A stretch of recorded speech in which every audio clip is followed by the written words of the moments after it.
మహోన్నతుడ, మహాగణుడ, పరిశుద్ధుడ, నిత్యనివాసి, మమ్మల్ని నిరంతరము ప్రేమిస్తూ మమ్మల్ని గమనిస్తూ మాకు ఆయుష్ను పెంచుతూ మీ వాత్సల్యతను పెంచుకుంటున్న మహాప్రభు మీకు వందనములు, స్తోత్రములు. అల్పులమైన మా పట్ల నీ కృప ఎంత ఉన్నతమైనదో మాకు గుర్తు చేస్తున్నందుకు స్తోత్రాలు చెల్లించుకుంటున్నాం. మరి ముఖ్యంగా కిషోర్ గారి కుటుంబంలో మేమందరం ఈ విధంగా కలుసుకొని ఈ యొక్క కుటుంబంతో కలిసి ఆయన మీ మాటలను పంచుకుంటూ మాకు ఇచ్చిన అర్హతను బట్టి మీ స్తుతులు చెల్లిస్తూ ఉన్నాం. అయినా ఈ కుటుంబంలో ప్రతి ఒక్క బిడ్డను జ్ఞాపకం చేసుకోండి. వారికి ఏ మాటలు అవసరమో మీకు తెలుసు. ఎందుకు మీరు నాయన ఈ మాటలు చెప్పించాలనుకుంటున్నారో నాయన అందుకు ప్రేరణగా వారికి ఇచ్చిన మనసును బట్టి కూడా మీ స్తుతులు చెల్లిస్తూ ఉన్నాం. నాయన మరి ఇంతకు చెడుగల మనస్సును గ్రహించుటకు నాయన మంచి ఆలోచన శక్తిని ఉన్న వారందరికీ ప్రసాదించండి. చెప్పబోతున్న నాకు పరిశుద్ధాత్మదేమో మీ సహాయాన్ని అందించమని యేసుక్రీస్తు వారి పరిశుద్ధమైన నామమున ఈ ప్రార్థనను అడిగి వేడుకుంటున్నాం తండ్రి. దేవుని నామమున అందరికీ వందనములు. నాకు ఇక్కడ మా సిస్టర్ గారు తప్ప అందరూ తెలియని వారే. ఇప్పుడే వాళ్ళు పరిచయం చేస్తున్నారు. చాలా రోజుల తర్వాత వాళ్ళు కలుసుకున్నాను. అది ఈ సందర్భంగా కలుసుకోవటం నాకు చాలా ఆనందంగా ఉంది. వాళ్ళ పిల్లలు అని నేను తెలుసుకొని ఆశ్చర్యపోతున్నాను. అప్పుడప్పుడు కలుస్తూ ఉంటాను ఆటోలో వాడుతూ. దేవుని సందర్భంగా మనం ఇక్కడ కలుసుకోవడం చాలా చాలా ఆనందం. మనుషులు అనుకుంటారు లోకపరమైనటువంటి విషయాలతో, లోక ఆనందపు విషయ పరిజ్ఞానంతో మనల్ని మనం ఆనందంగా ఉంచుకుందాం అనుకుంటారు. కానీ దేవుని భయము, దేవుని ఆలోచన ఉంటే ఎలా ఉంటుందో మనం అనుభవిస్తున్నాం. అంటే దీనిలో ఏ ఆర్భాటం ఉండదు. దేవుని సన్నిధిని మనం అనుభవిస్తున్నప్పుడు ఆర్భాటం ఉండదు, క్రమశిక్షణ ఉంటుంది. అంతకు మించి మనస్సుకు నెమ్మది వస్తుంది. ఇవి నేను నోటితో వచ్చిన పలుకులుగా పలకటం లేదు. దేవుని యొక్క సన్నిధిని అనుభవిస్తాము అనుకున్న మనము ఏ ఫీల్ అయితే ఫీల్ అవ్వాలని దేవుడు, అంటే ఏ అనుభవాన్ని అయితే తెచ్చుకోవాలనుకుంటున్నామో ఆ అనుభవాన్ని మీకు పరిచయం చేయడానికి మీరు ఎప్పుడు వినని విధంగా, అంటే ఎప్పుడు దేవునిని ఆలోచించని కోణంలో మీకు దేవుని పరిచయం చేయాలనుకుంటున్నాను. అఫ్కోర్స్ మీకు అందరికీ తెలుసు, దేవుని యొక్క మాట మనం విన్నప్పుడు ఇది దేవుని మాట అని అనుకుంటాం. కానీ దేవుడు ఏం చేస్తే మనల్ని బట్టి సంతోషిస్తారు, ఎలా ఉంటే సంతోషిస్తారు, చాలా మందికి తెలియకపోవడం చాలా దుఃఖకర విషయం. చాలా మంది అనుకుంటారు దేవుణ్ణి పూజించడం అంటే మనకు కావాల్సిన ఏవైతే ధరించుకుంటున్నామో వాటిలో పెను మార్పు తెచ్చుకోవాలి. అబద్ధం. ఇది ఉంటుంది నిజం. దేవుణ్ణి నమ్మిన వాళ్ళలో దేవుడు చూసేది శరీర పరమైనటువంటి విధి విధానాన్ని కాదు. మరి ఏం చూస్తారయ్యా అంటే ఆయనే స్వయంగా చాలా సార్లు డిక్లరేషన్ చేసుకున్నారు, మీకు మనస్సు కావాలి. మనకు తెలియక లోకంలో చాలా పాటలు హృదయం ఎక్కడ ఉంది అంటే ఇదిగో నీ చుట్టూ తిరుగుతుంది అనే పాటలు విన్నాం. అవి లోకపరంగా వింటున్నప్పుడు, లోకంలో ఉన్నప్పుడు వెరీ ట్రెండీ కదా, ఎంతో బాగున్నాయి కదా, నిజమే కదా అనిపిస్తుంది. శుద్ధ తప్పు. మనకు తెలియదు. అందుకే దేవుడే స్వయంగా ముందుకు వచ్చి నేను ఏం కావాలో, నాకు ఏం అవసరమో మీకు చెప్తున్నాను. అది చెప్పే విధానంలో నేను ఒక్కొక్క కుటుంబాన్ని ఒక్కొక్క విధంగా ప్రేరణిస్తాను. ఆ ప్రేరణ ఇచ్చినప్పుడు ఎవరైతే సత్యాన్ని ధైర్యంగా ప్రకటించగలరో, నన్నుగా చూపించగలరో వాళ్ళనే మీ దగ్గరికి తీసుకొని వస్తారు. అదే జరిగింది ఇప్పుడు కూడా. సో మీరు ఏం నేర్చుకోవాలనుకున్నా, ఏం చేయాలనుకున్నా మనుషులను బట్టి ఫాలో అవ్వద్దు. మీ చేతిలో ఒక బైబిల్ అనేటువంటి ఒక పుస్తకం ఉంటుంది. దానిలో దేవుడే స్వయంగా నేనేం కావాలి అని చెప్పాను అన్నదానికి మీకు inch to inch, pin to pin ఆయన యొక్క మనస్సుని 66 పుస్తకాల్లో ఆయన చెప్పారు. కానీ చదవడం మనం చదివించుకోం, మనం అవసరం లేదు మనకి. ఎందుకంటే ఈ లోక ప్రయాణాన్ని సాగిస్తున్న మనకి మెయిన్గా ఏం కావాలి అంటే మనము సుఖంగా ఉండటానికి కావలసిన సకల సౌకర్యాలు ఏర్పాటు చేసుకోవడానికి మనము జీవనం చూసుకుంటాం. ఫస్ట్ జీవనము, జీవితము, దానికి సంబంధించిన ఫెసిలిటీస్ ఎలా ఉంటే బాగుంటుంది, ఏం తింటే బాగుంటుంది, ఏం ధరించుకుంటే బాగుంటుంది, నివాసాన్ని మనం ఎలా పెట్టుకోవాలి, పెట్టుకునే విధానంలో ఎలా మనల్ని మనం అప్గ్రేడ్ చేసుకున్నట్టు చూపించుకోవాలి. ఇదేనండి, మనుషులందరూ ఇదే ఆలోచిస్తున్నారు.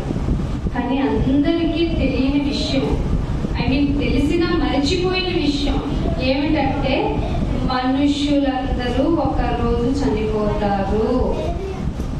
మనుషులందరూ ఒక రోజు చనిపోతారు. అమ్మ శుభమా అంటూ అని మేము ఏదో దేవుని స్మరణ చేసుకుందాం అనుకుంటే నువ్వేంటి మేము వినకూడని మాటని, అనకూడని మాటని పరిచయం చేశారంటే నేను ఇక్కడ మతాన్ని చెప్పడానికి రాలేదు. క్రైస్తవ యొక్క ఎసెన్స్ ఏమిటి, ఆ క్రైస్తవ తత్వంలో ఉన్నటువంటి ఏ ఫాలో చేస్తే దేవుడు అనే ఆయన మిమ్మల్ని మెచ్చుకోగలుగుతారు అనేటువంటి నిజాలను మీకు పరిచయం చేయడానికి వచ్చాను ఈ సందర్భంగా. సో మీరు భయభక్తులు కలిగి ఉన్నందున మీకు చాలా ప్రాఫిటబుల్ గా, అంటే మీకు బ్లెస్ఫుల్ గా ఉంటుంది అని మీ లైఫ్ గురించి మీరు చాలా ఊహించుకుంటూ ఉంటారు. అఫ్కోర్స్ అది నిజం. దేవుని మాట శ్రద్ధగా వింటే మనకి ఏ లోటు రాకుండా చూసుకునే ఆయన దేవాది దేవుడు. ఆయన ఎవరో తెలుసా? సృష్టికర్త. నిన్ను, నన్ను, ఈ లోకంలో ఇప్పటి వరకు చనిపోయిన వారిని, ఇంకా బ్రతికున్న వారిని, ఇప్పుడు బ్రతికున్న వారు 800 కోట్ల మంది ప్రజానికనం అయితే వరల్డ్ వైజ్ గా రాబోయే తరాలకి ఇంకా ఇంకా ఎన్ని తరాలైతే భూమి మీద ఉంటాయో వాళ్ళందరూ పాటించవలసిన కట్టడలు చెప్పే ఒక దేవాది దేవుడు ఈ భూమి మీద ఒక పుస్తకాన్ని ఇచ్చి, దానికి పేరే ఏం పేరు ఉంటుంది మామూలుగా? పుస్తకాల పేర్లు ఏముంటాయి చెప్పండి? నా దేవుని జీవిత చరిత్ర అలా ఉంటాయి. కానీ బైబిల్ ప్రత్యేకతను ఎప్పుడైనా చూసారా? నిబంధన. పాత నిబంధన, క్రొత్త నిబంధన. అంటే నిబంధన అంటే మీకు నాకు మధ్య మనం చేయవలసిన పనుల జాబితా. అదేంటండి? భూమి మీదకి వస్తే 3 నాళ్ళ ముచ్చట కలిగిన ఈ ప్రపంచాన్ని, ఎప్పుడు పోతామో తెలియని ఈ ప్రపంచాన్ని మనం అనుభవించడానికి కదా భూమి మీదకి వచ్చాం అని లోకం పరిచయం చేసింది. కానీ దైవ తత్వం కలిగినది, అంటే దేవుడే స్వయంగా డిక్లరేషన్ ఇచ్చిన బైబిల్లో ఏం చెప్పబడింది అంటే మీరు త్వరగా ఈ లోకాన్ని విడిచి వెళ్ళిపోవాలి. ఎప్పుడు వెళ్ళిపోతావు నాయనా? నీకు తెలియదు, నాకు తెలుసు. ఎందుకని? నిన్ను సృజించిన వాడిని నేను కనుక నిన్నెప్పుడు తీసుకువెళ్ళాలో, ఎప్పుడు భూమి మీదకి తీసుకురావాలో, నువ్వు వచ్చే దినము, నువ్వు పోయే దినము అన్నీ నేను గ్రంథంలో లిఖితం చేశాను అని చెప్పింది బైబిల్. సో మీరేం చేయాలి అంటే దేవుడు మేలు చేశారు, వెరీ హ్యాపీ, చాలా సంతోషం. నిజంగా దేవుడు చేసిన మేళ్ల గురించి కృతజ్ఞత కలిగి ఉండడం మనం చూపించే భయభక్తులు కదా. లోకంలో ఎంతో మంది ఎన్నో విధాలుగా వాళ్ళ భక్తులు చూపిస్తారు. వాళ్ళ కోరిక తీరింది అనుకోండి, ఏదో ఒక పుణ్యక్షేత్రానికి వెళ్ళొస్తూ ఉంటారు. లేదంటే మనకున్నవి ఏంటి చెప్పండి? కట్ చేసినా పెరిగేవేంటి చెప్పండి? మన జుట్టు, అది ఇచ్చేస్తాం శుభ్రంగా. అలా కాకుండా అమ్మ నీకు పెరగండి, తిరిగి లేనిది, నీకు ప్రాబ్లం అయినా ఇచ్చే ఒక అవయవాన్ని, అంటే ఒక కన్ను పీక్కుంటే ఇస్తామా చెప్పండి? మీరు రెస్పాండ్ అయ్యేదాన్ని బట్టి దేవుడు మనతో మాట్లాడతాడు. మనము తిరిగి ఇవ్వలేని దాన్ని ఇవ్వగలమా? జుట్టు ఇచ్చేస్తాం. ఎందుకని? త్వరగా పెరుగుతుందని. పైగా దానిలో కూడా మనమే నిర్ణయించుకున్నాం ఎన్ని కత్తెరలు అంట, ఇన్ని కత్తెరలు, అన్ని కత్తెరలు. నేను ఇంకా బ్రాడ్ మైండెడ్ కాబట్టి గుండె ఇస్తాను. ఏం లాభం చెప్పండి? ఒక్కసారి మనలో అన్నమాట కదా, ఏం లాభం లేదు. కానీ ఇది మనం నేర్చుకున్న భక్తి. మనం చేస్తామని చెప్పుకొని దాన్ని ఆచారాలుగా వంశాలుగా మనము పాటిస్తున్న మన భక్తి. అర్థమవుతుందా? మరి ఏం చెప్పింది బైబిల్ భక్తి అంటే? ఒకసారి చూసి ముందుకు వెళ్దాం. కీర్తనల గ్రంథము 1వ కీర్తన ప్రోవెబ్స్ అంటే సామెతల గ్రంథం తల్లి. సామెతల గ్రంథము 1వ అధ్యాయము 7వ వచనం చూడండి. ఏదో మనకు కావాల్సిన సమాచారం బైబిల్లో దొరుకుతుంది అనమాట. ఇక్కడున్న మీ అందరికీ దేవుడు ఒక క్లారిటీని ఇవ్వాలనుకుంటున్నారు. మీ భక్తి నచ్చింది దేవునికి, మీ ఆలోచన విధానం నచ్చింది, మీ డిసిప్లినరీ మేనర్ నచ్చింది, మీ పద్ధతులు నచ్చింది. సో దేవుడే స్వయంగా తన పరిచారకులను పంపించి మీతో ఒక మాట చెప్పాలనుకుంటున్నారు. ఏమిటంటే యెహోవా యందు భయభక్తులు కలిగి ఉండటం తెలివికి మూలము. ఇదేమిటి తెలివికి మూలం? ఏంటి? క్రిస్టియానిటీలో ఉన్న స్పెషాలిటీ ఇదే. భయభక్తులు కలిగి ఉంటే నువ్వు చాలా తెలివిగా ఉంటావు. చాలా మందిని చూసినప్పుడు వీళ్ళ భక్తి ఏంటి ఇంత మూర్ఖంగా ఉంది, వీళ్ళేంటి ఇంత మూర్ఖంగా తయారవుతున్నారు, వీళ్ళ భక్తి ఎక్కడికి తీసుకువెళ్తుంది వీళ్ళని, ఏంటి సొంతంగా తన రక్తాన్ని పంచుకున్న బిడ్డల్ని బలిమిచ్చేంత భయభక్తులు వీళ్ళవి దేవుడి పట్ల. ఏదో తేడాగా ఉండింది చూపించే భక్తి, ఏదో 100 కొబ్బరికాయలు తెచ్చికొట్టి 4 క్యాండిల్స్ వెలిగించేసి, లేదంటే ఒక రకమైనటువంటి స్పెషల్ గా కాసిన సంవత్సరానికో లేకపోతే ఇంకొక దానికో స్పెషలైజ్డ్ గిఫ్ట్ ఇవ్వటమా దేవుడికి భక్తి అంటే? జాగ్రత్తగా వింటే నా మాటలు అర్థమవుతే మీకు తొందరగా కంక్లూజన్ నేను క్లోజ్ చేయడానికి కూడా బాగుంటుంది. భయభక్తులు కలిగి ఉంటే మీకు తెలివి వస్తుందని చెప్పింది. ఇది కదా ఏదో దేవుడు చెప్పిన మాటలాగా ఉంది. అదే మన భక్తి అయితే, మన ఆలోచన విధానం అయితే, ఏదో 4 కాయలు కొడదాం, లేదంటే కుదిరితే పాస్టర్ గారికి చందా ఇద్దాం, లేదంటే 4 పువ్వులు తెద్దాం, 4 పిలిచి భోజనం పెడదాం. ఇవి కాదా భక్తి అంటే? భయభక్తులు కలిగి ఉంటే తెలివికి వస్తుంది, నీకు తెలివి వస్తుంది.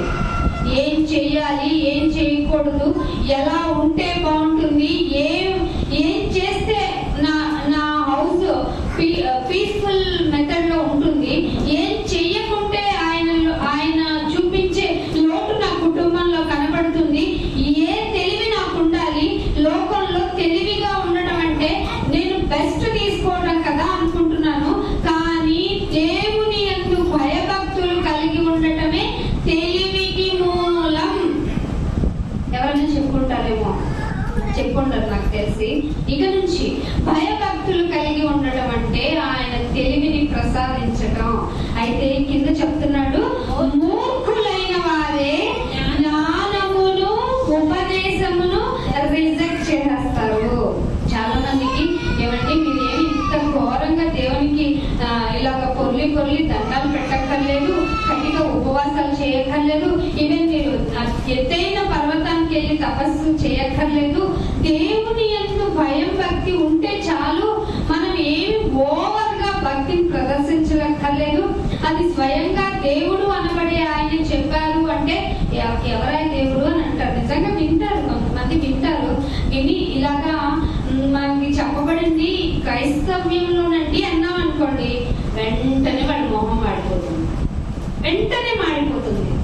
ఇది ఎందుకు ఎప్పుడన్నా గమనించాలా? మీకు నేను టైం సరిపోదు కాబట్టి డిక్లరేషన్ చెప్తున్నా. సాతాను యొక్క వల ఇది. ఎవరైనా అమ్మ అక్కడ ఆ గుడిలో మీకు బాగా మంచి జరుగుతుంది, అక్కడికి వెళ్ళండి, ఇలా చేసుకోండి అంటే వెంటనే పరిగెస్తారు. అంతెందుకు మా సిస్టర్ లో ఉన్నారు, మా హస్బెండ్ వాళ్ళ సిస్టర్, ఆవిడ ఎంత మూర్ఖ భక్తులు, ఆవిడతో డైరెక్ట్ గా చెప్తూ ఉంటారు. ఎవరో అమ్మ చెప్తేనే ఆవిడ చేతిలో నుంచి పువ్వు ఇచ్చి ఈ పని చేసుకో అంటేనే చేస్తుంది ఆవిడ. మనం పైగా ఆవిడేమైనా అన్ఎడ్యుకేటెడ్ అంటే కాదు, చాలా టీచింగ్ ప్రొఫెషన్ లో ఉంది. ఎంత చెప్పినా అమ్మ చెప్పాలి, పువ్వు ఇవ్వాలి అంటది. అది భక్తి అంటారా? ఒక స్వయంగా నీ అంతట నీవు ఆలోచన చేసుకోలేని భక్త. నీ ఆలోచన విధానంలో నీకు మంచి చేసే తెలివినిచ్చే భక్తి కలిగి ఉండటం గొప్ప, లేదంటే నీ అంతట నువ్వు ఒక భక్తిని ఏర్పాటు చేసుకొని, నీవు అనుకున్న భక్తిని ఏర్పాటు చేసుకొని దాని ప్రకారం నిన్ను పూజించడానికి వచ్చాను భగవంతుడా అంటే ఆయన రిసీవ్ చేసుకుంటారా? మూర్ఖులే ఆయన ఉపదేశాన్ని రిజెక్ట్ చేస్తారు. సో మూర్ఖత్వం ఉంది అంటే తెలివి లేనట్టేగా. తెలివి లేకపోతే నీకు భయం లేనట్టే కదా.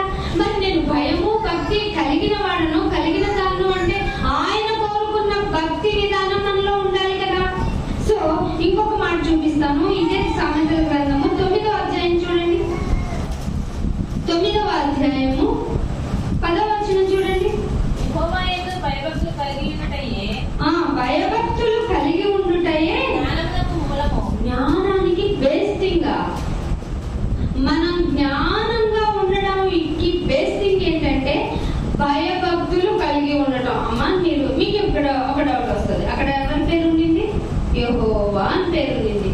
యెహోవా అనేది అతి పురాతన లాంగ్వేజ్ అయినటువంటి హీబ్రూ లాంగ్వేజ్. దాన్ని ట్రాన్స్లేట్ చేసుకుంటే ఉన్నవాడైన దేవుడు. ఇది చాలా మందికి తెలియక యెహోవా అన్న ఆయన ఎక్కడో అటువంటి వేరే దేశాలకు చెందిన ఆ దేవుడు కదా, మనం ఎలా పూజిస్తాం, మనం ఎలా మాట్లాడతాం, మనం ఎలాగా యాక్సెప్ట్ చేస్తాం అని అనుకుంటాం.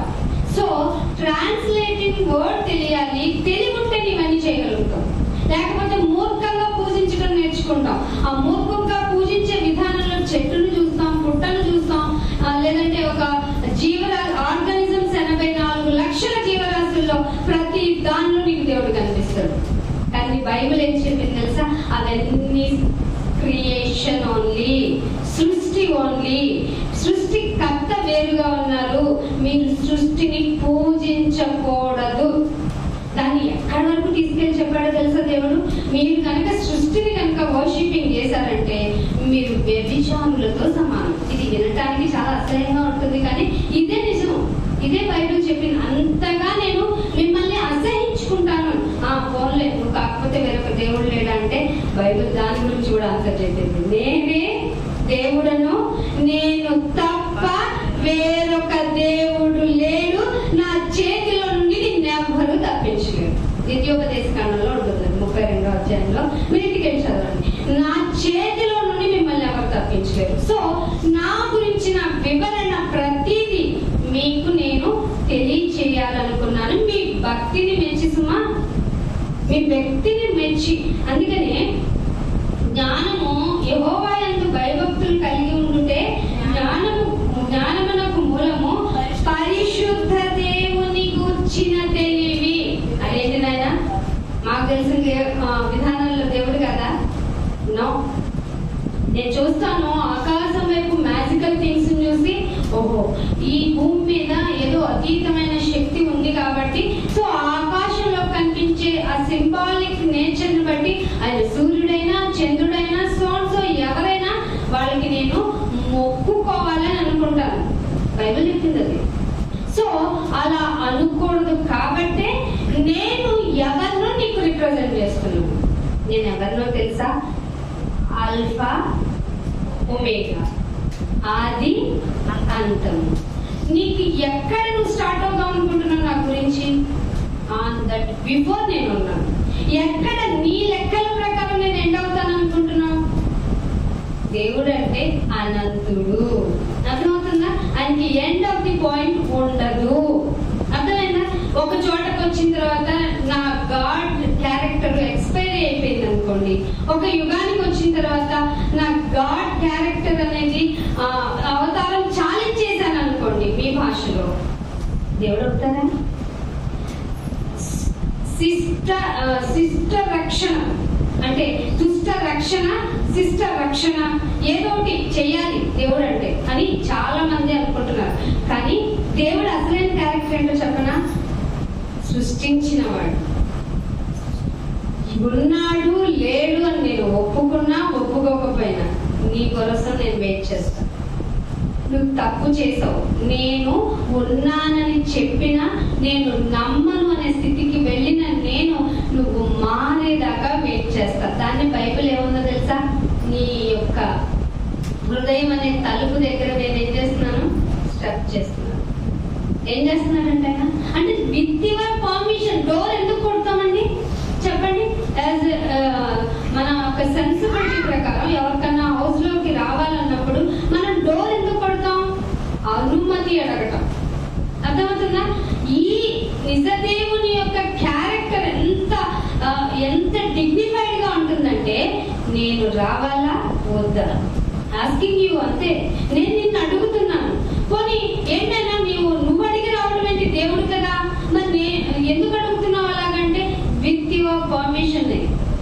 నువ్వు నోటితో ఒప్పుకొని నన్ను అంగీకరిస్తే నీకు మారు మనసులు ఇచ్చేస్తా. మరి ఎందుకు నాకు రాలేదు? పుట్టుకతోనే నువ్వు ఇవ్వచ్చు కదా. అఫ్కోర్స్ నేను పుట్టినప్పుడు మనుషుల్ని యథార్థవంతులుగానే చేశాను. వాళ్ళు బ్రాటప్ అయిన తర్వాత వాళ్ళు వివిధ తంత్రాలు కల్పించుకున్నారు. అది నా తప్ప? ఆపొచ్చు కదా నువ్వు, నేనెందుకు ఆపాలి? ఫుల్ ఫ్రీడమ్ ఇచ్చాను. నిన్ను ఇది చేయకు అది చేయకు అని గొలిసేసి కుక్కలాగా కట్టేయలేదే నేను. ఏది మంచో, ఏది చెడో, ఏది జీవమో, ఏది మరణమో నీ ఎదుట పెట్టి చూస్ చేసుకోమన్నా. అందుకే వివేచన ఇచ్చా, అందుకే తెలివినిచ్చా, అందుకే జ్ఞానం ఇచ్చా. అసలు అదే భయము భక్తి అని చెప్పాను నేను. నువ్వేంటి పరీక్షించాలి కదా, దేవుడు అంటే ఏంటో తెలుసుకోవాలి కదా. అందుకే అంటున్నాడు పరిశుద్ధ దేవుని గురించిన తెలివి వివేచనే. తెలివి వివేచన దీనికి ఆధారం. సో మీరు దేవుణ్ణి వెతకాలంటే భయము భక్తితో పాటు మెయిన్ గా ఉండాల్సిన ఇంగ్రీడియంట్ ఏంటో తెలుసా? ఏమిటి? వివేచన. ఇంకొకటి ఏం చెప్పాడు? తెలివి. దేవుణ్ణి పూజించాలంటే తెలివి కంపల్సరీగా ఉండాలి.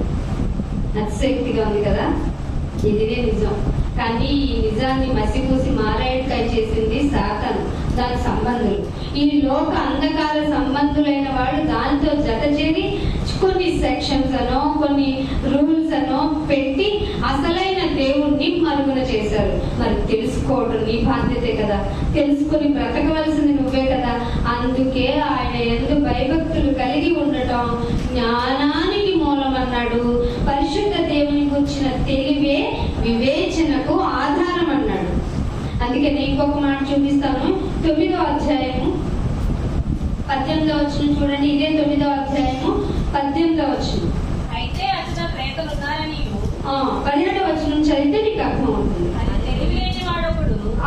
అది తెలివిలేని వాడొకడు వచ్చుట చూచి దొంగిలించిన నీళ్లు తీపిగా ఉంటాయి కదా, చాటుగా తిన్న భోజనం రుచి కదా. లోకంలో ఉన్నటువంటి అతి ఘోరమైన తప్పిదాన్ని లోకపు యొక్క మనస్తత్వం కలిగిన వాళ్ళు ఎంత నీట్ వెకాబులరిటీతో చెప్తారో చెప్పింది బైబిల్.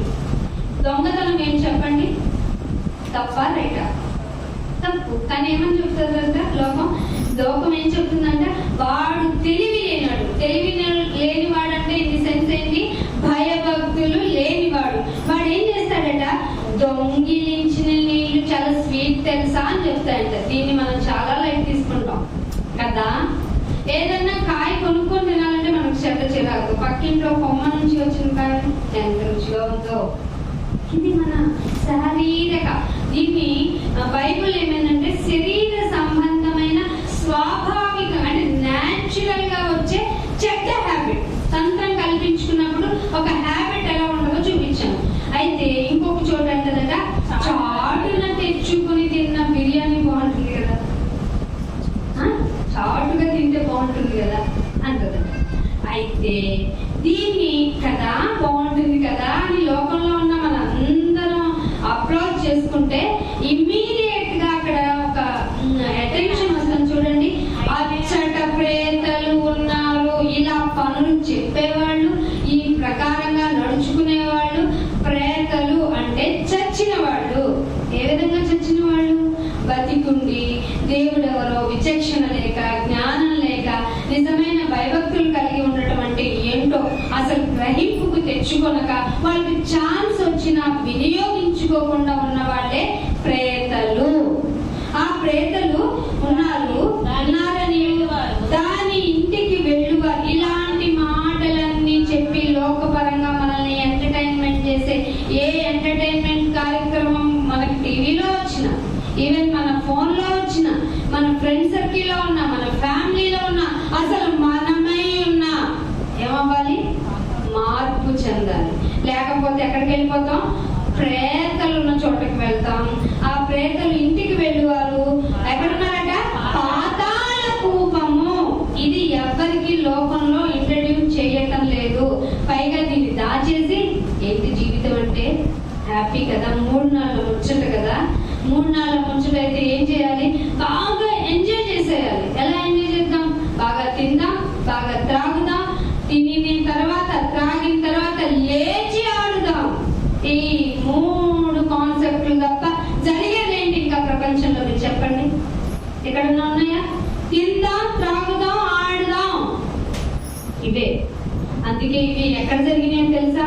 జల ప్రళయానికి ముందు జరిగినాయి. అందుకే యేసుప్రభు వారి ఎంట్రీతోనే ఏం చెప్పాడు తెలుసా? మనిషి కుమారుడు దినాలు ఎలా ఉంటాయో తెలుసా? నోవాహు దినాలు ఎలా ఉన్నాయో మనుష్య కుమారుడు యొక్క దినాల్లో కూడా పీపుల్ అలాగే బిహేవ్ చేస్తారు. ఎందుకో తెలుసా? జ్ఞానం ఉండదు, వివేచన ఉండదు, భయభక్తులు ఉండవు. తెలివి తక్కువ వాళ్ళందరూ చేసే పని ఏమిటయ్యా అంటే దేవుణ్ణి మర్చిపోయి తిందాం, త్రాగుదాం, చాటుగా తింటే ఇంకా స్వీట్ గా ఉంటే దొంగిలించి నీళ్ళు చాలా బాగుంటాయి కదా, రండి కలిసిపోదాం అని చెప్తారు. మనం కూడా కలిసిపోతాం. అంత మెస్మరైజ్డ్ గా చెప్తారు. క్రైస్తవులు అనేవాళ్ళు ప్రత్యేకంగా బ్రతికి తీరాలి. ఇది చాలా మందికి నచ్చదు. అందుకే క్రైస్తవులు ఇలా వస్తారు, అలా వెళ్ళిపోతారు, ఇలా వస్తారు, అలా వెళ్ళిపోతారు. మీకు నేనేం చెప్తున్నా అంటే పాతాళ కూపం గురించి మీకు తెలియాలి. ప్రేతలందరూ అక్కడే ఉంటారు. వాళ్ళకి ఏం లేదంట, కింద చూడండి, వాళ్ళకి ఏం లేదంట, వారికి ఎంత మాత్రము అంటే ఇప్పటి వరకు దేవుని గురించి తెలిసినా పట్టించుకొని వాళ్ళందరికీ ఏం లేనట్టు. తెలివి ఉందని ప్రపంచం పిలిచి మరి సత్కరించిన దేవుని దృష్టిలో వాళ్ళంతా ఎవరైనట్టు? తెలివి లేని వాళ్ళు, ప్రేతలు. ఇప్పుడు దేవుడు బాధ ఏంటయ్యా అంటే మీరు ఆ ప్రేతల జాబితాలోనికి వెళ్ళకూడదు. అందుకే మీరు భయభక్తులు నేర్చుకోవాలి. భయము, భక్తి అంటే తెలివి కలిగి ఉండటం, జ్ఞానం కలిగి ఉండటం, వివేచన కలిగి ఉండటం. ఎవరేం చెప్పినా నమ్మకూడదు. మరి ఎవరినైనా నమ్మాలి అంటే ఖచ్చితంగా సజీవుడైన దేవుణ్ణి మాత్రమే మనం నమ్మాలి. అని నాతో మాట్లాడతారా? ఖచ్చితంగా ఖచ్చితంగా నువ్వు మనస్ఫూర్తిగా నువ్వు ఏ వేలో అయితే నీ యొక్క సోల్ మేట్ తో మాట్లాడతాం కదా. ఒక్కొక్కసారి మనం ఫ్రెండ్ తో చెప్పుకుంటాం కొన్ని విషయాలు, కానీ ఒక సోల్ మేట్ ఉంటారు. అంటే మన మనస్సులోని వాళ్ళకి షేర్ చేసుకుంటే వాళ్ళు మంచి సలహాలు ఇస్తారు. అలాంటి ఫ్రెండ్ ఉండడం చాలా చాలా అదృష్టం ఈ లోకంలో. కానీ అందరూ దొంగలే అని చెప్పింది. నీ ముఖ్య స్నేహితుడే నమ్ముకో. బైబుల్ దగ్గరికి వస్తే అండి లోకంలో ప్రతిదాన్ని కొట్టేస్తుంది. ఎవరు మరి మీకు స్నేహితుడై ఉండాలి? నేనే నీకు స్నేహితుడు. నేను అబ్రహాంకి స్నేహితుడు వంటి వాడిని కానా? అబ్రహాంతో స్నేహితుడుగా ఉంటే ఏం చెప్పాడో తెలుసా? జరగబోయే చెప్పేశాడు. ఏం చెప్పాడో తెలుసా? లోతున్నారు కదా, చిన్న కొడుకు, మరి నీకు ఒక విషయం చెప్పాలనుకున్నా, నేను దాచిపెట్టాలనుకోవట్లేదు అబ్రహాం. ఒక విషయం ఏంటి నాయన, ఏంటి తండ్రి అని అడిగితే, ఇంకో ఆ సొదొమ గొమొర్రా చూసావా, అసలు ఎంత భయంకరంగా ఉన్నాయి, చిన్నపిల్లలు కూడా, నా భక్తి లేదు, అసలు ఎంత ఘోరంగా తయారు, సో నేను దాన్ని అగ్నితో కాల్చేస్తా. చెప్పేశాడా లేదా? చదివారా? మీకు తెలుసుగా కొంచెం కదా. చెప్తే ఏం అడిగాడు అబ్రహాం గారు? బాబు ఎక్కడో 50 మంది నుంచి 10 మందికి వచ్చాడా?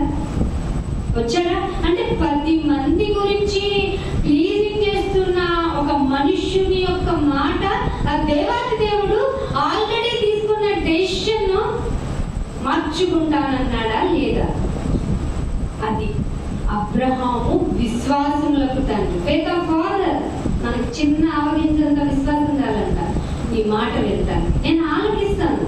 నువ్వు అసలు ఆయన ఇంకొక చోట యెషయా గ్రంథంలో చెప్పాడు, నీ ఆఫరింగ్ నీ మనస్సులో ఉన్నప్పుడే నేను ఆలోచించి నీకు చేసేస్తాను అన్నాడు. సో దేవుణ్ణి మీరు తీసుకునే విధానం, మీరు ఎలా పూజిద్దాం అనుకున్న దాన్ని ఇక్కడ ప్రశ్న.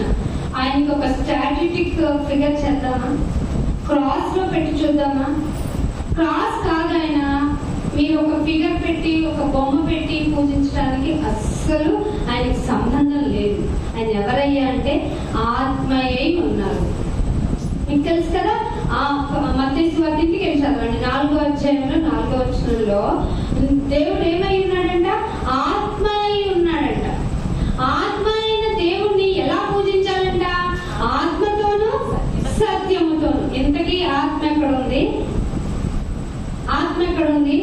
నీలో నువ్వుగా ఉన్నదే ఆత్మ. అదేంటి పైకి కనిపించే నేను కదా? డెఫినెట్ గా నువ్వు కాదు. అవును, ఈ నిజాన్ని ఎవరు చెప్పకుండా నీలో ఉన్న ఆత్మ గురించి ఎవరు నీకు పరిచయం చేయగలరా? అందుకే నా వచ్చింది, నాలో నా గురింత మొత్తం నువ్వే. అర్థమవుతుందా? నా నీ నువ్వు నురు నేనే నై అని ఎందుకు అనుకుంటున్నావంటే నేనే. మరి నా శరీరము ఇది కుళ్ళిపోయి ఒక రోజు మట్టిలో పెడుతుంది. దాన్ని బైబిల్ గ్రాంధిక భాషలో మన్నైనది తిరిగి మట్టిలోకి వెళ్ళిపోతుంది. ఆత్మ ఉంది, అది తాను దయచేసిన దేవుని యొద్దకు తిరిగి వెళ్తుంది. తిరిగి అంటే ఆల్రెడీ ఆయన దగ్గర నుంచి వచ్చింది, తిరిగి రిటర్న్ అయి వెళ్ళాలి. దీన్ని లోకం ఏమన్నంటే మరణం అంది. దేవుడు ఏమన్నాడంటే నా దగ్గరికి తిరిగి రావటం అన్నాడు. సో ఇది చెయ్యాలి అంటే ముందు నువ్వు ఆయన్ని మనస్ఫూర్తిగా యాక్సెప్ట్ చేయాలి. కాసేపు ఇలాగా నాన్న నాకు మంచి చేస్తావా, I will happy with you, అందుకే నీకు నేను థ్యాంక్స్ గివింగ్ ఇస్తాను అన్నది ఎంత హానెస్ట్ గా చెప్పావో, ఒకవేళ పొరపాటుగా కాదు, ఒకవేళ నాకు ఏదన్నా జరగరాని జరిగితే అప్పుడు కూడా నా మనోధైర్యము, నా విశ్వాసము అలాగే ఉంచునైనా. ఎవరి గారు తెలుసండి? యోబు గారు. కొత్త నిబంధనలో లాజరు గారు. లాజరు ఉంది గాలి పెట్టావు ఏంటంటే ఆయన కంటే విశ్వాసం ఉంటాడండి. మనకంటే ఇళ్ళు ఉన్నాయి, చుట్టాలు ఉన్నారు, ఫ్రెండ్స్ ఉన్నారు, అంటే పలికే ఆపత్ బాంధవులు ఉన్నారు, అందరూ ఉన్నారు. కానీ లాజర్కి ఏముంది చెప్పండి? భయంకరమైన రోగం, దానికి చికిత్స చేయబడటల్లా. దానికి ఏమొచ్చి నాకుతున్నాయి? కుక్కలు వచ్చి నాకుతున్నాయి. ఆహారం తిందామంటే కూడా తెచ్చి పెట్టేవాడు లేదు. అలాంటి లాజర్ ఎక్కడికి వెళ్ళాడంట? నక్కడికి వెళ్ళిపోయాడు రోగంతో. పరలోకం వెళ్ళారు. సో ఈ శరీర సంబంధమైన విషయాల గురించి మీరు వదిలేయండి. నేను చెప్పలే, బైబిలే చెప్పింది. శరీర సంబంధంగా మీ జీవితాన్ని ఆలోచించి ఆయనకి భక్తి చేస్తే ఆ భక్తి మీకు మేలు జరిగినప్పుడే ఉంటుంది. కీడు జరిగిన వెంటనే ఆయన్ని దూషించే స్థితికి వెళ్ళిపోతాం. కానీ మంచి చెయ్యాలన్నా, చెడు చెయ్యాలన్నా, గాయం చెయ్యాలన్నా, గాయం కట్టాలన్నా అంతా నాదీనం, సర్వం దైవాధీనం కదా. ఆయన లేకుండా చీమ కూడా పుట్టదు కదా. నీ తల వెంట్రుకలు నిన్ను కన్న అమ్మకి తెలియదు కదా. నీలో జీవం పోసిన దేవునికి కౌంట్ తెలుసు కదా. సింహము పిల్లలైన లేముంటాయి, నేను నిన్నెలా ఆకలితో చంపుతాను, నువ్వు నా కుమారుడివి, నువ్వు అసలు చింతించొద్దు అన్నాడా లేదా? కానీ మనలో ఉన్న జబ్బేంటి? ప్రతి దానికి చింతపడుతూ ఉంటాం. ఈ స్వాభావిక గుణాన్ని తీసేయాలి. అందుకే అంటున్నాడు, అక్కడ ప్రేతలు ఉన్నాయి, పాతాళ కోపంలో ఉన్నారు, వాళ్ళకి ఏ మాత్రం ఇంత తెలివి ఉంది. మీకు అలసిపోయేదాకా రేపు కావాలా, 10 రోజులు కావాలా, 100 రోజులు కావాలా, మనం ఎన్ని తెలివి తక్కువ పనులు చేసి భూమి మీద మూర్ఖంగా బ్రతుకుతున్నాము. మనం మూలుగుకు కూడా ఓపిక లేనంత పశ్చాత్తాపం కలిగేలాగా దేవుడు మనతో మాట్లాడగలరు. మీరు మనస్సుని ఆయన వైపు తిప్పగలిగితే. అర్థమవుతుందా? అందుకని 12వ అధ్యాయము, ఇదే సామెతల గ్రంథము 12వ అధ్యాయము 11వ వచనం చూడండి. తన భూమిని సేద్యపరచుకున్న వానికి ఆహారము ఎలా దొరుకుతుందట? అంటే ఇప్పుడు మేము కల్టివేషన్ చేయాలా, వ్యవసాయం చేయాలా? అప్పుడున్న ప్రధాన వృత్తి వ్యవసాయం. సో అందుకు చెప్పాడు, ఇప్పుడు మనం ఏం పని చేస్తున్నామో దాని విషయంగా మీ పని మీరు చేసుకోండి. కానీ కింద ఏం చెప్తున్నాడు చూడండి, వ్యర్థమైన వాటిని మీరు ఫాలో చేశారు అంటే మీరు బుద్ధి లేని వారే. ఇదేదో బైబిల్ గ్రంథం లాగా అనిపిస్తుంది, దేవుడే స్వయంగా చెప్పినట్టు అనిపిస్తుంది. ఏంటి నాయన, ఏది పడితే అది నేను ఫాలో అవ్వకూడదా? నో, అట్లా ఫాలో అయ్యావంటే నువ్వు బుద్ధి లేని వాడివి. నువ్వు బుద్ధి ఉన్నవాడు అని చెప్పుకుంటున్నావు అంటే భయభక్తులు కలవాడని, కలదానని చెప్పుకుంటున్నావు. సో నీకు తెలివి ఉంటుంది. నువ్వు కష్టపడితే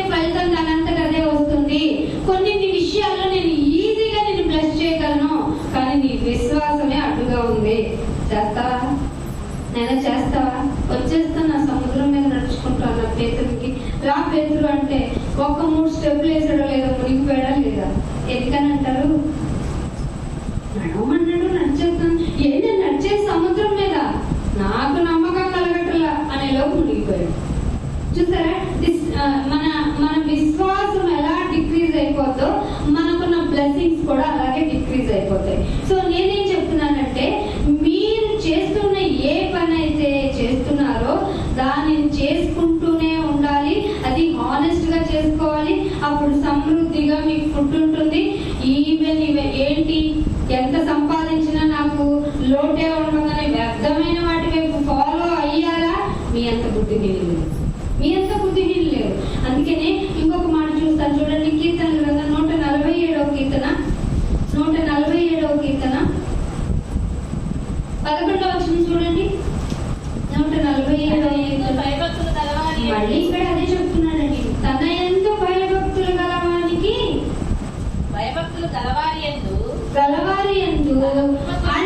అండ్ తన కృప కొరకు ఇది నీడెడ్ ఉంది.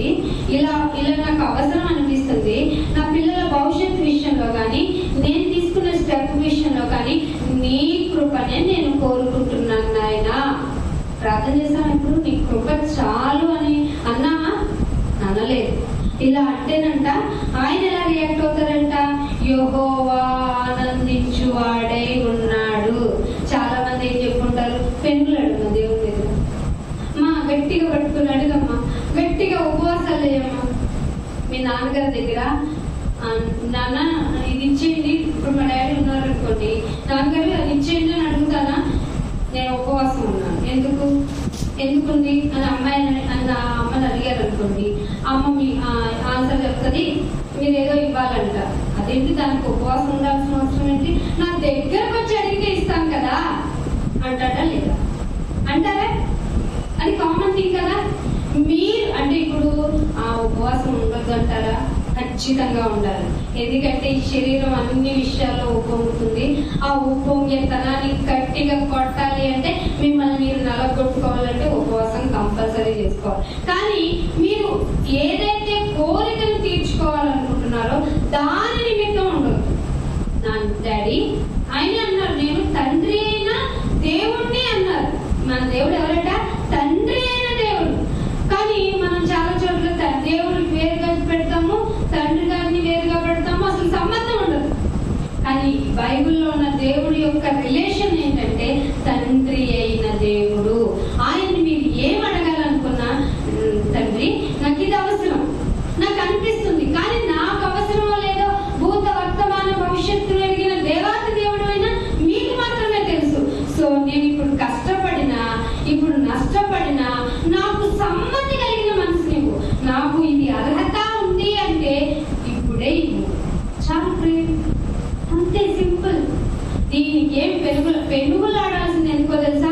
ఈ లోకంలో బ్రతుకుతున్నాను, ఈ లోక మాలిన్యం అంటుకుంటుంది. ఎక్కడ నా విశ్వాసంలో చేంజెస్ వస్తాయో నాకు భయంగా ఉంది నాయనా. నా విశ్వాసంలో ఏమాత్రం తేడా లేకుండా నన్ను ఈ భూమి మీద జాగ్రత్తగా ఉంచమని ఉపవాసమే చేస్తావో, జాగారమే చేస్తావో, పొత్తులు ఉంటావో, ఒంటి పొత్తులు ఉంటావో, ఏం చేస్తావో చేసుకో, నీ పర్సనల్. అందుకే ఆయన కూడా చెప్పాడు, నువ్వు ఉపవాసం చేయనప్పుడు డిక్లరేషన్ బోర్డు పెట్టుకోకు, వెంటనే లోపలికి వెళ్ళిపో, చక్కగా తలస్నానం చేసుకో, రహస్యమంగా దేవునికి ప్రార్థన చేస్తూనే ఉండు. అలా ఉండాలో ప్రార్థన చెప్తాను చూడండి. కీర్తనల గ్రంథము 141వ కీర్తన 141వ కీర్తన 2వ వచనం చూడండి. నా ప్రార్థన ఎలా ఉండాలట? చేస్తాను నేను అలసిపోయిన 4 గ్లాసులు చూసి తాగొస్తాను, ఉపవాసం ఉన్నాను కాదట. ప్రార్థన దూపం వేస్తే ఆగుతుందేంటి? రగులుతూనే ఉంటది.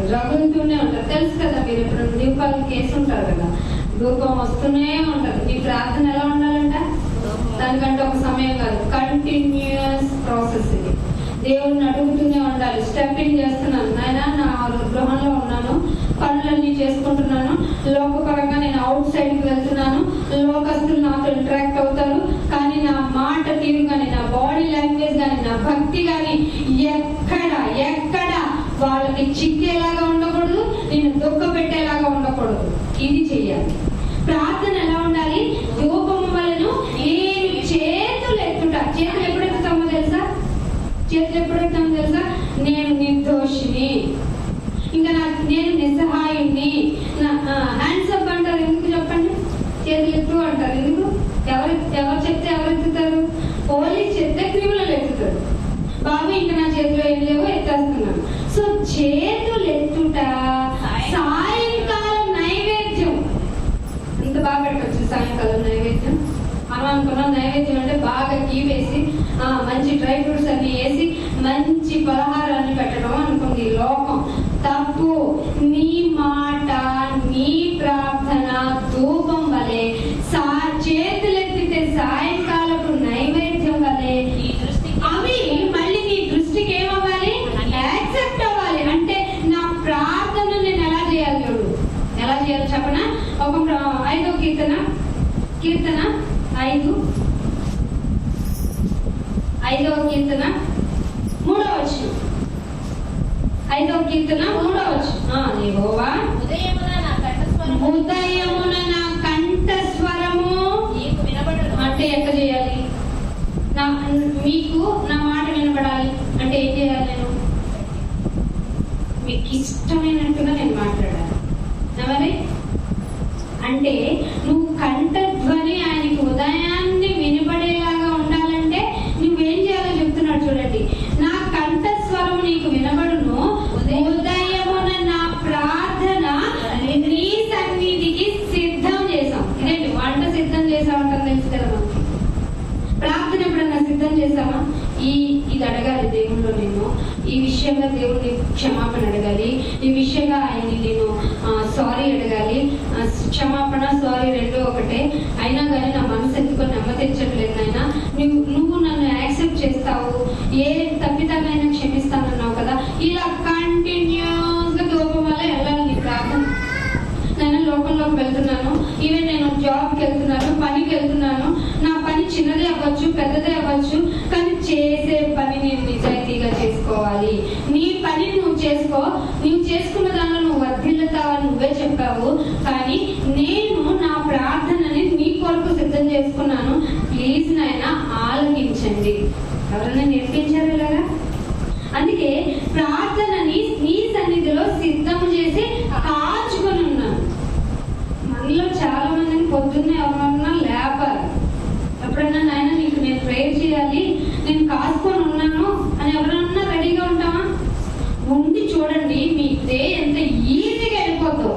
ఏంటైనా ఇలా వెళ్ళిపోయింది, ఎప్పుడు చూడు నా హౌస్ లో ఎప్పుడు గొడవలు, రడగడ ధ్వనులు, ఇల్లంతా చిరాగ్గా అలా ఉంటుంది.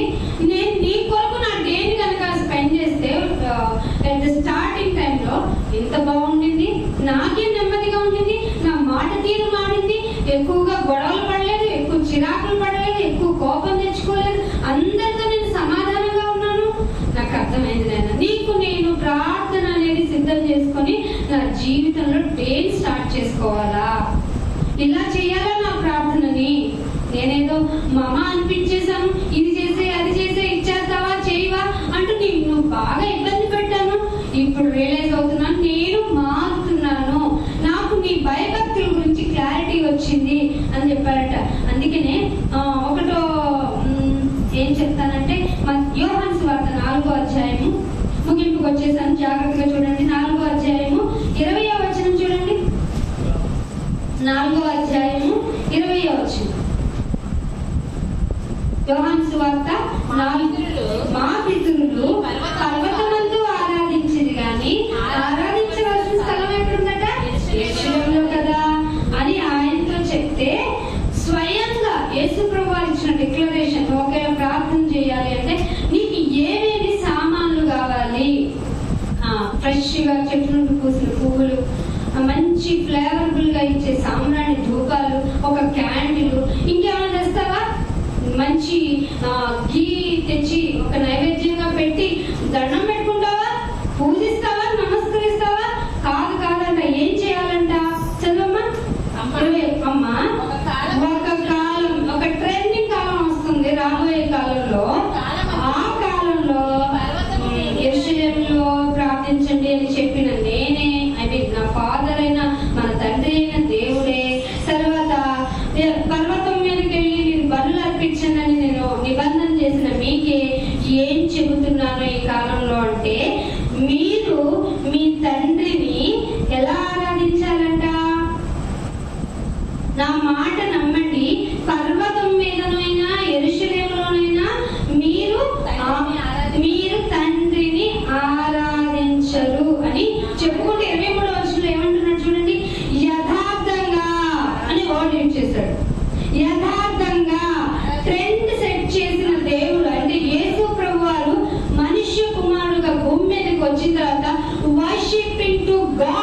అనేది చేసేటప్పుడు మీకు మెయిన్ గా ఉండవలసిన సామాన్ ఏంటంటే యథార్థత. చెప్పండి, ఏ గ్రంథాల్లో రాయబడింది ఇలాగా? మీరు యథార్థంగా ఉండాలి. మనకు నచ్చంది కూడా ఇది. ఏదో చేసి దండం పెట్టుకొని వెళ్ళిపోమంటే వెళ్ళిపోతాను, కానీ యథార్థంగా ఉండటం నాట్ పాసిబుల్ కదా. ఎక్కడ చేయగలం? కానీ దేవుడు చెప్తున్నాడు యథార్థంగా ఆరాధించాలి. ఆరాధించేవాడు ఆత్మ మీలో ఉన్న ఆత్మ గురించి నేను మాట్లాడుతున్నాను. ఈ ఆత్మ అనేది చావదు. దీన్ని పురుగుతో పోల్చి అగ్ని ఆరదు, పురుగు చావదు. దీనిని మీరు జాగ్రత్తగా కాపాడుకోవాల్సిన బాధ్యత మీదే. అణువణువున నీవై ఉన్న నిన్ను మరుగున చేసి ఈ శరీరం నిన్ను మోసం చేస్తుంది. అందుకే యోహాను సువార్త 6వ అధ్యాయం 63వ వచనంలో ఏం చెప్పాడు తెలుసా? మన జీవితము, ఈ శరీరము కేవలం నిష్ప్రయోజనం. చూడండి ఒకసారి అన్నమాట. 6వ అధ్యాయం 63వ వచనం ఫాస్ట్ గా ఏం జీవింపజేస్తుందంట? నేను తిన్న ఫుడ్ కదా, నేను పాటిస్తున్న ఆహార నియమాలు కదా, లేకపోతే నాకంటూ ఇచ్చిన ఒక బ్లెస్సింగ్ నేచర్ కదా? కాదు, నీ ఆత్మ నిన్ను జీవింపజేస్తుంది. శరీరము, కాళ్ళు, చేతులు, కన్ను, ముక్కు, ఈ నరాలు, ఎముకలతో కూడిన ఈ గూడు లాంటి ప్రదేశము కేవలము నిష్ప్రయోజనం. అర్థమైందా మీకు? కేవలం నిష్ప్రయోజనం. ఆత్మయే జీవింపజేస్తుంది. సో ఈ ఆత్మ కలిగిన వాళ్ళు, ఆత్మ అయి ఉన్న మీరు ఆత్మతోనూ, ఇందాక కదా, ఆత్మతోనూ సత్యము. సత్యం అనగా ఇదే 6వ అధ్యాయంలో 63వ వచనంలో సత్యం అనగా వాక్యము. వాక్యం ఏంటో తెలిస్తే యథార్థంగా ఉండటం ఏంటో తెలుస్తుంది. భయభక్తులుగా ఉండటం ఏంటో తెలుస్తుంది. శరీరానికి ఎంతవరకు ప్రాముఖ్యతనివ్వాలో తెలుస్తుంది. అసలు దేని గురించి చింత పడకూడదన్న ఒక ఫ్రీ విల్ మనకు వచ్చేస్తుంది. స్వాతంత్రం వచ్చేస్తుంది. ఇంకా దేనికి భయపడం, బాధపడం. చిన్న జబ్బు వచ్చినా బాధపడం, పెద్ద రోగం అని తెలిసినా అస్సలు భయపడం. సరికదా? యెహోవా ఇచ్చును. సూపర్ డైలాగ్ కదా ఇది. బైబిల్లో హైలైట్ అన్నమాట ఈ డైలాగ్. అనే స్థితికి వెళ్ళిపోవడం, ఇది భక్తి అంటే. అందుకనే ఫిలిప్పీలకు రాసిన పత్రిక, లాస్ట్ ఒక మాట చూపించి ముగిస్తాను. ఫిలిప్పీలకు రాసిన పత్రిక 4వ అధ్యాయము 6వ వచనం. 4వ అధ్యాయము 6వ వచనం.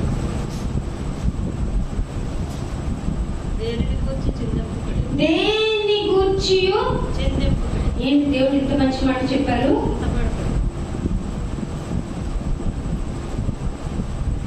దేన్ని గూర్చి.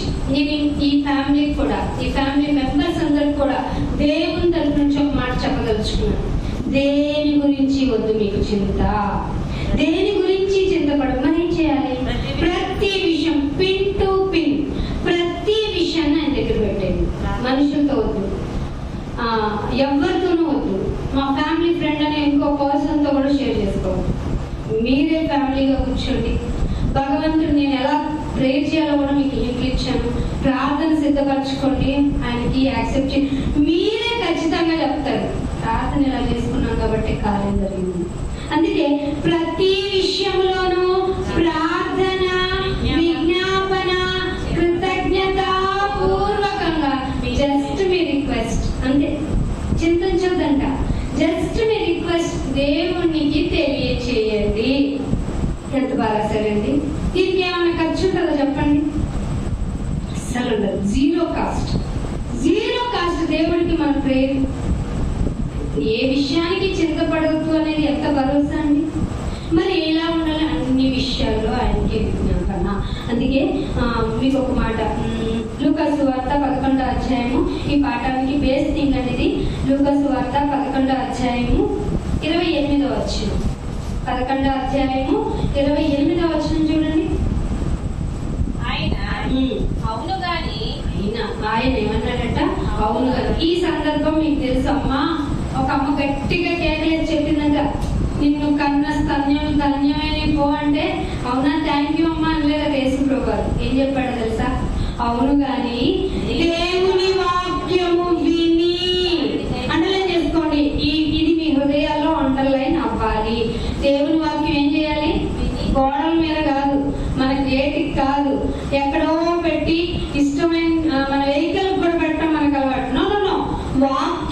విని గైకొనాలి. What is what? Why is this? Why for me? Why not for me? ఇది ఎప్పుడు ఎందుకు వచ్చింది? ఇప్పుడు ఎందుకు అప్లైబుల్ కాదు? నేను ఎందుకు దీనికి ఎలిజిబుల్ కాను? ఇవన్నీ తెలియాలంటే వివేచన కావాలి. అవి ఎందుకు వస్తాయని మొదట్లో చెప్పాను మీకు, భయభక్తులు కలిగి ఉంటాయి. సో వాక్యము విని దాన్ని గైకొన్న వారు ది మోర్ బ్లెస్డ్ పీపుల్ అంట. ధన్యులు. ఇది చాలా మనకి, మీరు ధన్యులు అని చెప్పాను. ధన్యులు వాక్యము విని దాని ప్రకారం గైకొని ఫ్యామిలీ మొత్తం అలా ఫాలో అవ్వండి నాన్న చాలు, ఇంకంతే, మీరు ఇంకా బ్లెస్డ్ అంతే. సో నేను మీకు చెప్పదలుచుకుంది ఏంటంటే, చివరిగా మీరు చింతించవద్దు. మీకు ఫ్రీ విల్ ఇచ్చాడు. అందుకే ఇలా లాస్ట్ 8వ అధ్యాయం యోహాను సువార్త 8వ అధ్యాయము 32వ వచనం చూడండి. 32వ వచనం, యోహాను సువార్త 8వ అధ్యాయము 32వ వచనం.